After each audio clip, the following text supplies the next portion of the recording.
kalau pengembangan dari disertasi nanti akan saya tunjukkan juga di aturan, menurut saya itu jauh lebih terhormat ketimbang ada dosen yang mengajukan ke jabatan akademik ke guru besar tetapi menggunakan cara-cara yang tidak benar. Misalnya dia menggunakan joki dan lain sebagainya.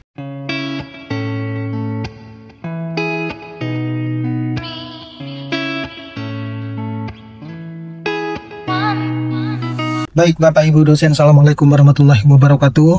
Ini ada informasi yang mau saya share kepada Bapak Ibu dosen terkait dengan adanya beberapa kasus dosen yang mengajukan ke jabatan akademik yang lebih tinggi, dalam hal ini adalah ke guru besar, tetapi ditolak karena berbagai macam persepsi ya dari setiap asesor. Dan sebenarnya kalau saya lihat dari hasil komentarnya itu tidak sebenarnya itu dibahas di dalam aturan terbaru, dalam hal ini adalah Kepmendikti-Saintek nomor 63 tahun 2025 terkait dengan petunjuk teknis layanan pembinaan dan pengembangan profesi dan karir dosen.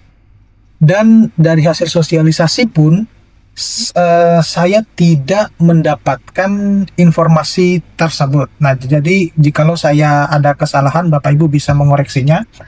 Tetapi sebelum kita bahas ini lebih dalam, saya mau menginformasikan kepada Bapak Ibu dosen yang mungkin merasa kesulitan untuk menulis artikel-artikel ilmiah yang ditargetkan untuk dipublikasikan di jurnal internasional bereputasi, yang mungkin yang kemudian bisa dipakai untuk menaikkan jabatan akademik fungsional. Kemudian jurnal-jurnal nasional mulai dari Sinta 1 sampai Sinta 6, kemudian untuk menulis buku yang tentunya semuanya itu dilakukan dengan teknologi artificial intelligence dan jauh lebih cepat dibandingkan kita menulisnya pakai manual. Nah, Bapak Ibu bisa mendownloadnya melalui link yang sudah saya sediakan pada deskripsi dari video ini. Nah, disclaimer dulu sebelum kita bahas lebih dalam terkait apa yang saya sampaikan di awal-awal video. Ini bukan merupakan suatu video yang kemudian berpihak kepada beberapa dosen yang pengajuan guru besarnya itu ditolak, tapi lebih kepada bahwa aturan yang disampaikan atau yang ditampilkan berdasarkan dari komentar dari reviewer itu tidak sebenarnya tertulis di dalam Kepmendikti-Saintek nomor 63 tahun 2025 ataupun dalam hasil sosialisasi tersebut. Jadi sekali lagi, kalau misalnya saya ada kesalahan, tolong saya dikoreksi. Nah, ini mungkin dari hasil persepsi, persamaan persepsi dari para asesor. Tetapi semestinya ada keterbukaan yang harus disampaikan kepada publik dosen, sehingga dosen itu tidak, tidak merasa bahwa dirugikan gitu ya. Nah, sebelum kita bahas dulu, di dalam aturan ini saya mau menunjukkan hasil, salah satu contoh hasil dari alasan kenapa pengajuan jabatan akademik dosen untuk ke guru besar itu ditolak. Jadi seperti Bapak Ibu lihat di sini bahwa ini adalah hasil scan dari salah satu artikel yang kemudian dijadikan untuk syarat khusus kenaikan jabatan akademik dosen ke guru besar ya. Tetapi sebenarnya yang membutuhkan syarat khusus itu bukan hanya ke guru besar atau profesor, tetapi juga ke lektor kepala. Nah, hanya saja kalau ke lektor kepala itu disesuaikan dengan jenjang pendidikannya, ya. Jadi master maupun doktor itu syarat khususnya itu sudah sama, yaitu minimal adalah Sinta 1 ataupun Sinta 2. Nah, tapi kalau kita lihat dari kasusnya profesor, di sini tertulis bahwa hasil similarity-nya itu adalah 19%. Yang menjadi permasalahan, kenapa kemudian artikel atau syarat khusus untuk ke profesornya itu ditolak, kita lihat dari catatan para asesor ya, reviewer asesornya PAK. Nah, pada poin 1, itu catatannya tertulis bahwa terdapat kemiripan antara disertasi dan artikel sebagai syarat khusus ya tentunya ini dalam hal variabel yang diamati. Ya, jadi earning quality and future returns. Nah, artikel kemungkinan pengembangan dari disertasi. Jadi mohon konfirmasi terkait hal ini. Ya, yang kedua, similarity index-nya itu 19%. Ya, artinya kalau kita merujuk kepada aturan itu yang diminta adalah minimal 25%. Ya, nanti akan saya tunjukkan. Nah, tetapi terdapat satu primary source 11%. Nah, telusur lebih jauh ke dalam artikel ditemukan kemiripan pada model, jadi mohon konfirmasi lebih lanjut terkait hal tersebut. Nah, yang menjadi permasalahan itu adalah primary source-nya ini 11%, itu yang pertama. Yang kemudian yang kedua itu kita bahas terkait dengan pengembangan dari disertasi tersebut. Nah, kalau pengembangan dari disertasi nanti akan saya tunjukkan juga di aturan, menurut saya itu jauh lebih terhormat ketimbang ada dosen yang mengajukan ke jabatan akademik ke guru besar tetapi menggunakan cara-cara yang tidak benar. Misalnya dia menggunakan joki dan lain sebagainya. Nah, Bapak Ibu bisa menilai ya, mana yang lebih baik. Ya, apakah dosen yang menggunakan syarat khususnya itu dari pengembangan ya, atau mungkin sintesis ya, meskipun sebenarnya di dalam aturan itu sudah disebutkan tidak boleh ya, tetapi kalau misalnya dijadikan sebagai acuan pembanding dengan dosen yang mengajukan ke guru besar dengan cara-cara yang tidak benar, saya kira jauh lebih terhormat mereka yang menggunakan artikelnya itu sebagai syarat khusus merupakan dari pengembangan atau sintesis dari disertasinya. Nah, silakan Bapak Ibu memberikan komentar ya terkait dengan hal tersebut ya. Kemudian ini yang menjadi yang saya bahas, bahwa di dalam primary source-nya itu ada 11% dan yang di bawah juga menyebutkan 3% ya di catatan yang asesor kedua. Nah, ini yang menjadi beberapa dosen yang ditolak itu merasa dirugikan. Kenapa demikian? Karena di dalam aturan itu menyebutkan hanya similarity index-nya itu maksimal 25%. Nah, tidak sama sekali menyebutkan primary source-nya gitu ya. Jadi kita sebenarnya mau mengacunya kepada similarity index dan ke primary source atau hanya cuma similarity index saja. Jadi baik dalam aturan maupun sosialisasi itu tidak dijelaskan secara detail. Nah, ini yang kemudian menjadi bahan perbincangan oleh teman-teman dosen ya. Jadi ini salah satu contoh Bapak Ibu ya. Salah satu contoh, ada contoh-contoh yang lain tapi tidak saya tampilkan. Jadi ini saya rasa ini sudah cukup untuk mewakili karena kasusnya kebanyakan sama. Ya, kebanyakan sama. Jadi yang lebih dipermasalahkan itu adalah primary source-nya yang melebihi dari 1% ya, itu yang kemudian tidak bisa diterima oleh asesor. Nah, seperti itu Bapak Ibu dosen ya. Jadi silakan Bapak Ibu berkomentar karena ini jangan sampai kemudian akan menimbulkan kerugian-kerugian untuk dosen-dosen yang lain gitu ya. Jadi saya harap baik itu pembuat kebijakan itu bisa lebih aware atau bisa lebih mensosialisasikan kepada dosen-dosen bahwa kenapa kalau lebih dari 1% atau bahkan primary source-nya itu bisa dikatakan tidak, atau ginilah, similarity index-nya itu masih di bawah standar tanpa kita melihat primary source-nya itu, kenapa itu justru dipermasalahkan gitu ya. Karena di dalam aturan sekali lagi itu tidak dijelaskan. Nah, kalau kita lihat di dalam aturan, ya ini nanti akan saya percepat saja Bapak Ibu dosen ya. Yang pertama, di dalam aturan ini kemudian kebetulan sudah saya highlight yang menurut saya penting. Nah, ini dituliskan bahwa syarat khusus untuk kolektor kepala itu adalah hanya tertulis ini ya, satu karya ilmiah di jurnal internasional bereputasi terindeks dengan nilai SGR jurnal tersebut itu melebihi 0,1 atau memiliki impact factor ya, jurnal tersebut memiliki impact factor lebih dari 0,05.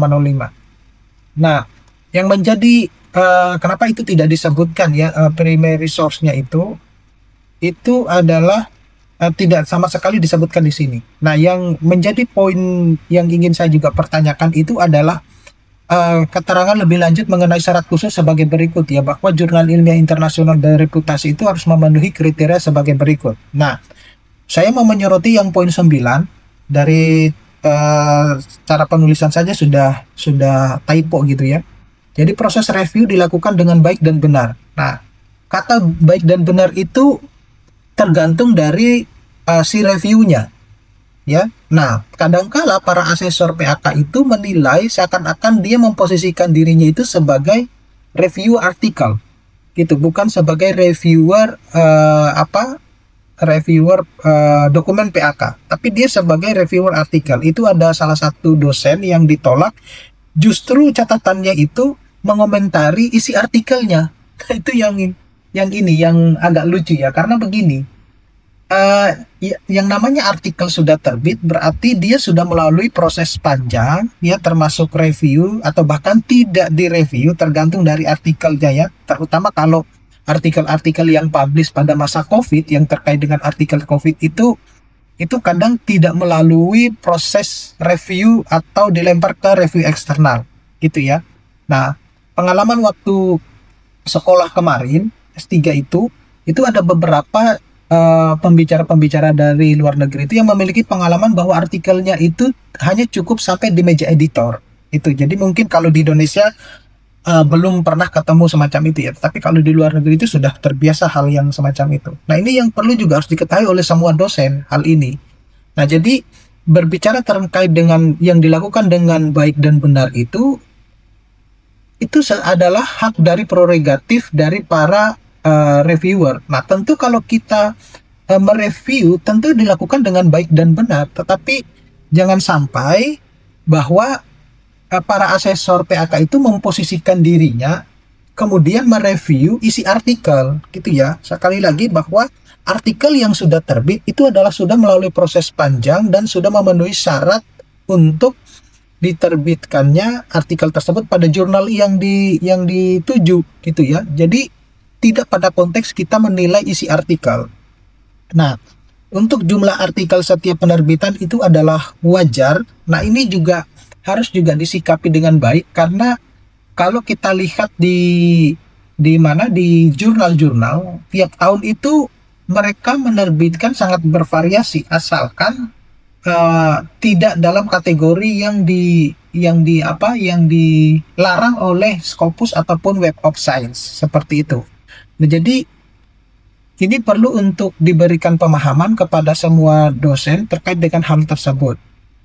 Nah, berikutnya yang ingin saya soroti itu ini, yang tadi ya, memang di dalam aturan disebutkan bahwa karya ilmiah yang dipublikasikan atau diterbitkan di jurnal nasional terakreditasi, jurnal internasional, dan jurnal internasional bereputasi selama pendidikan sekolah, baik itu tugas ataupun izin belajar, magister ataupun doktor, yang merupakan sintesis pengembangan dari disertasi ataupun tesis itu diakui ya, tetapi tidak dapat digunakan untuk pemenuhan syarat khusus ya.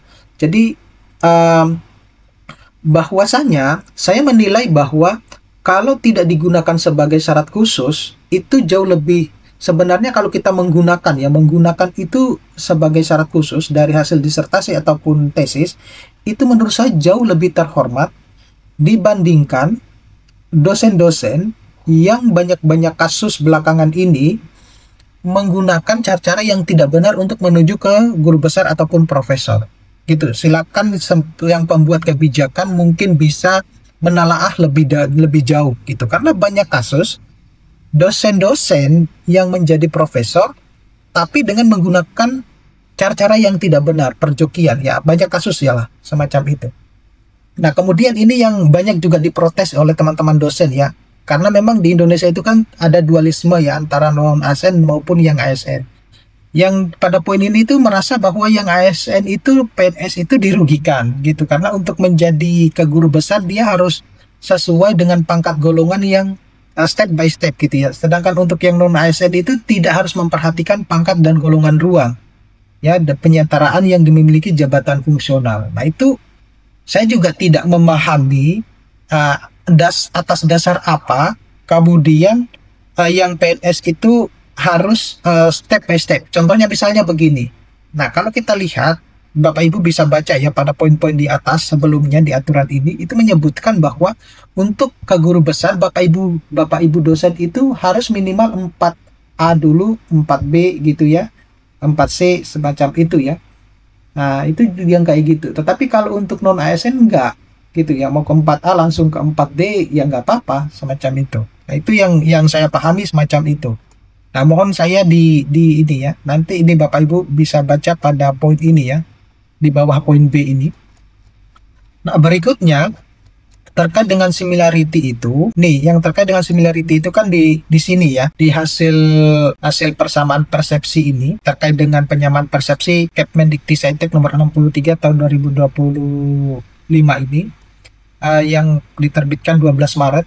Nah, itu di sini disebutkan bahwa untuk terkait dengan similarity-nya itu menyebutkan maksimal 25%. Nah, tetapi tidak sama sekali menyebutkan primary index-nya itu, primary source-nya itu nggak boleh lebih dari 1%.